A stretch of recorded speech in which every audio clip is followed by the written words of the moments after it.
Breaking news చూస్తున్నారు. ఖమ్మంలో దారుణ ఘటన చోటు చేసుకుంది. నడి రోడ్డుపై వివాహిత ప్రాణం తీశాడు ఆగంతకుడు.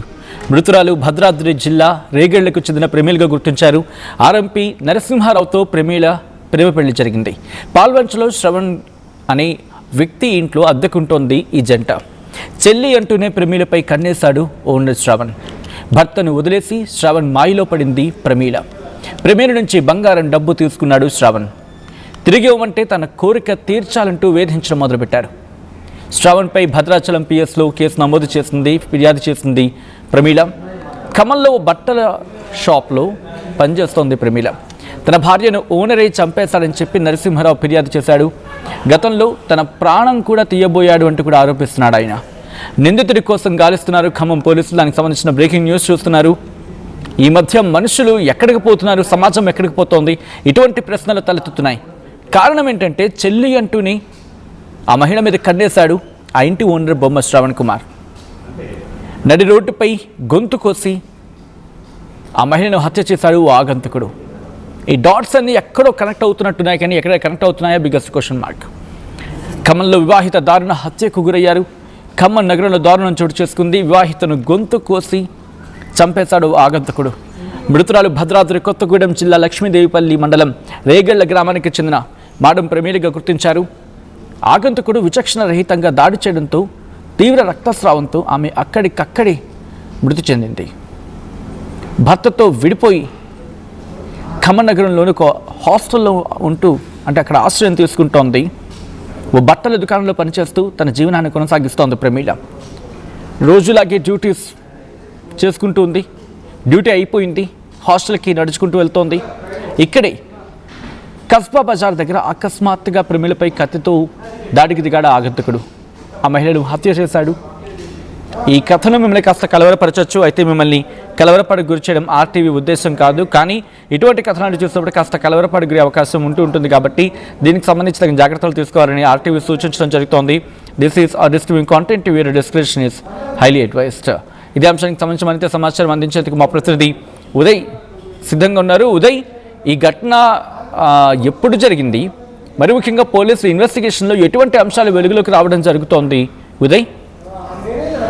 వచ్చింది. ఖమ్మం నగరంలో నిన్న రాత్రి దారుణమైనటువంటి హత్య చోటు చేసుకుంది. కస్మా బజార్ ప్రాంతంలో రాత్రి 10 గంటల సమయంలో వివాహితను గుర్తు తెలియని అగంతకుడు హత్య చేసినట్లు పోలీసులకు సమాచారం అందింది. వెంటనే ఘటనా ప్రదేశానికి చేరుకున్నటువంటి పోలీసులు నిందితుడిని కూడా అదుపులో తీసుకునే ప్రయత్నం చేశారు. కానీ అప్పటికే అక్కడి నుంచి నిందితుడు పరారైనట్లు కూడా సమాచారం అవుతుంది. అంటే ఘటనా ప్రదేశంలో అటు తీవ్రమైనటువంటి రక్తస్రావంతో అక్కడికక్కడికే ప్రమీల కూడా మృతి చెందినట్లు పోలీసులు గుర్తించారు. మృతురాలు భద్రాద్రి కొత్తగూడెం జిల్లా లక్ష్మీదేవిపల్లి మండలం రేగళ్ల గ్రామానికి చెందిన మాడెం ప్రమీలుగా కూడా పోలీసుల విచారణలో తేటతెల్లమైంది. అగంతకుడు ఎందుకోసం ప్రమీలను హత్య చేశాడు, ఇతర కారణాలు ఏమైనా ఉన్నాయా అనేక కోణాలు కూడా ప్రస్తుతం ఖమ్మం 1 టౌన్ పోలీసులు అయితే దర్యాప్తు ముమ్మరంగా కొనసాగిస్తున్నారు. ఇదే అంశానికి సంబంధించి ప్రధానంగా ప్రమీల హత్య ఘటనకు సంబంధించి ఆర్టీవీ నిఘా బృందం కూడా అనేక వివరాలు సేకరించింది. కొన్నేళ్ల క్రితం భద్రాద్రి కొత్తగూడెం జిల్లా లక్ష్మీదేవిపల్లి మండలం రేగళ్ల గ్రామానికి చెందినటువంటి ఆర్ఎంపీ వైద్యుడు మాడెం నరసింహారావుతో ప్రమీలకు వివాహం జరిగింది. వీరిద్దరిది కూడా ప్రేమ వివాహం. అయితే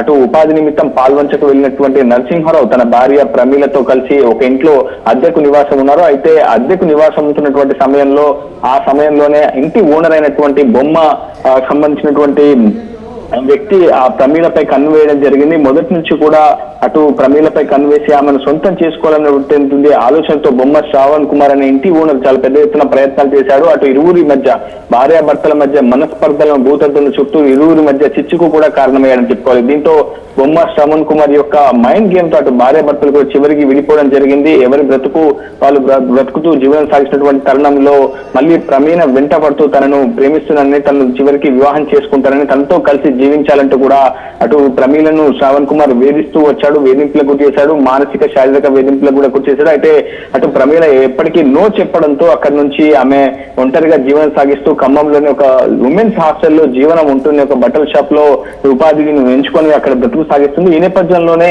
అటు ఇరువురి మధ్య కొంత సన్నిహిత సమయం ఉన్న సమయంలోనే ఇద్దరు మధ్య కొంత ఆర్థిక లావాదేవీలు కూడా నడిపినట్లు సమాచారం అవుతుంది. అయితే తిరిగి తాను ఇచ్చినటువంటి అమౌంట్ ను ప్రమీల ఇవ్వాలని శ్రావణ్ కుమార్ ను కొంతకాలంగా అడుగుతుండటంతో శ్రావణ్ కుమార్ పూర్తి స్థాయిలో ఈ ప్రమీలను పూర్తి స్థాయిలో హత్య చేయాలని ప్లాన్ చేసిన సమాచారం. ఇదే అంశాన్ని ప్రమీల యొక్క భర్త నరసింహరావు కూడా ఆర్టీవీ నిఘా బృందానికి స్పష్టంగా తెలియజేయడం అయితే జరిగింది. ప్రస్తుతం కుటుంబ సభ్యులు ఖమ్మం 1 టౌన్ పోలీసులు కూడా ఫిర్యాదు చేశారు. ఖచ్చితంగా ప్రమీల మృతికి శ్రవణ్ కుమారే కారణం, ఆమెను అతనే హత్య చేయించాడంటూ కూడా ప్రస్తుతం కుటుంబ సభ్యులు ఆరోపిస్తున్నారు. అయితే ఘటన ప్రదేశంలో మాత్రం ప్రస్తుతం బొమ్మ శ్రవణ్ కుమార్ యొక్క బామ్మర్దిని ప్రస్తుతం అదుపులోకి తీసుకున్నట్లు తెలుస్తోంది. పోలీసులు అతన్ని అదుపులోకి తీసుకుని విచారణ చేపట్టారు. అతనే దాదాపు ప్రమీలను విచక్షణ రహితంగా దాదాపు 4 చోట్ల కత్తిపోట్లతో ఆమెను హత్య చేయడం జరిగింది. తీవ్రమైనటువంటి రక్తస్రావంతో ఘటనా ప్రదేశంలోనే ప్రమీల కూడా మృతి చెందినట్లు పోలీసులు కూడా గుర్తించారు. ప్రభుత్వ ఆసుపత్రికి ప్రస్తుతం పోస్ట్ మార్టం నిమిత్తం తరలించారు. కుటుంబ సభ్యులు పెద్ద ఎత్తున డిమాండ్ చేస్తున్నారు. ఖచ్చితంగా శ్రవణ్ కుమార్ ను తక్షణమే అరెస్ట్ చేయాలి. అతనిపై గతంలో కూడా నేరపూరితమైనటువంటి కేసులు ఉన్నాయి. ప్రతి కుటుంబాన్ని కూడా హింసించడం, వారి మధ్య చిచ్చు పెట్టడం, కాపురాలు కూడగొట్టడం, వారిని వశం చేసుకోవడం, సొంతం చేసుకోవడం, ఆ తర్వాత వారిని ఆర్థిక అవసరాలకు వాడుకోవడం వంటి అనేక కుట్రలు కుతంత్రాలు ప్రస్తుతం బొమ్మ శ్రవణ్ కుమార్ చేశారంటూ కూడా ప్రస్తుతం మృతురాలు ప్రమీల యొక్క భర్త నరసింహరావు ఆరోపిస్తున్నారు. ప్రస్తుతం ఈ కేసు పూర్తి స్థాయిలో విచారణ దశలో ఉందని, విచారణ పూర్తయిన తర్వాత పూర్తి వివరాలు వెల్లడిస్తామని ఖమ్మం 1 టౌన్ పోలీసులు అయితే చెప్తున్నారు. సచిన్, 2010లో ప్రమీలతో నాకు మ్యారేజ్ అయింది. జస్ట్ కొన్ని డిస్కషన్ వల్ల 2017లో విడిపోవాల్సి వచ్చింది.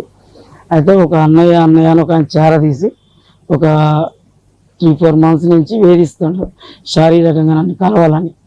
అయితే వేధించడం వల్ల ఆమె అక్కడి నుంచి ఖమ్మం వచ్చి వాళ్ళ పెదనాన్న వాళ్ళ ఆధ్వర్యంలో బతుకుతుంది. అయితే ఈ టైంలో చూసి ఆమె ఇలా చేయడం జరిగింది. కత్తిగాటతోని చేయడం జరిగింది, చంపేయడం జరిగింది. మేము విడిపోవడానికి కారణం అంటూ ఏమీ లేదు.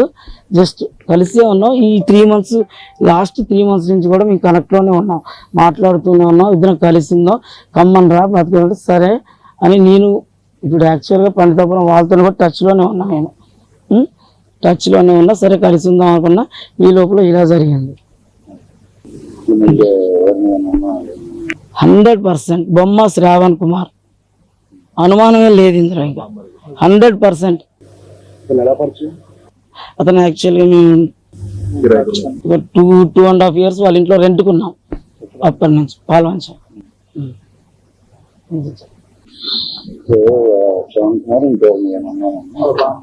అలా బామ్మర్ది మీద ఉంది. మెయిన్ బొమ్మ శ్రావణ్ కుమార్ ఏమి చేయడు. అతని వర్క్ అంటూ ఏమీ లేదు. అతని మీద ఇంతకుముందు 4 కేసులు పాల్వంచ స్టేషన్లో కంప్లైంట్లు ఉన్నాయి, ఇట్లా అమ్మాయిలను మోసం చేసినాను. జస్ట్ అది సిఐ గారితో చెప్పాను. సిఐ గారు చూశారు, ఎంక్వైరీ చేశారు. అవన్నీ కేసులన్నీ బయటపడ్డాయి. సిఐ గారి ముందు అతని పాత కేసులన్నీ బయటపడ్డాయి, చూశాడు. ఆ భద్రాచలం స్టేషన్లో ఇచ్చింది మా ఈమె అతని మీద టార్చర్ కేసు. ప్లస్ అతనికి మధ్యలో ఉండి డబ్బులు కూడా ఇప్పించింది. అవి లేదు, నువ్వు నా దగ్గర ఉంటే శారీరకంగా ఉంటే ఆ డబ్బులు నేను ఇస్తా, లేకుంటే వాళ్ళకి ఇవ్వను, నేను అప్పు ఇవ్వను అన్నారు సార్. దీనికి ఇంకోటి ఏంటంటే కృష్ణ ఉన్నాడా, కృష్ణ అని ఉన్నారు సార్. ఆయన కూడా వన్ ఆఫ్ ది అంటే మీడియేటర్ అని కాదు, అతని దగ్గర డబ్బులు తీసుకొని ఇప్పించింది శ్రావణ్కి. అతన్ని శ్రావణ్ ఎగ్గొట్టాడు. ఆ టార్చర్కి, ఈ శారీరకంగా వేధించడం, ఇవి తట్టుకోలేక ఖమ్మం రావాల్సి వచ్చింది. అది పండితాపురంలో వాళ్ళ పెదనాన్న కొడుకులు, వాళ్ళ అన్నదమ్ముల బలం చూసుకొని ఇటు వచ్చింది. అంటే బలం కాదు, వాళ్ళ